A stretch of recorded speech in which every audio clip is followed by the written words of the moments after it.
পরিত্রাণায় সাধুনা বিনাশায়শ্চ দুষ্কৃতা ধর্ম সংস্থাপনার্থায় সম্ভবামি যুগে যুগে।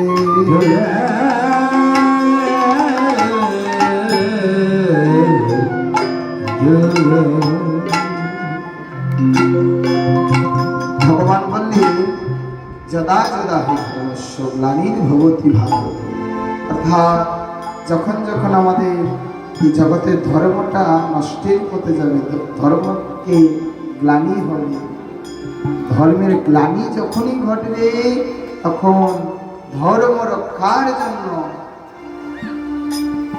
আমি ধরাধামে আবির্ভূত হব।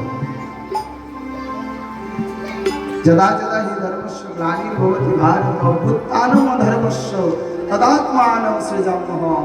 আমি অধর্মের বিনাশ করে আমি ধরাধামে ধর্মের সৃজন করব, নতুন ধর্মের সৃষ্টি করব। পরিত্রাণায় সাধনা, ভগবান আসার, ভগবান যে বারে বারে আসেন তার কিছু কারণ আছে।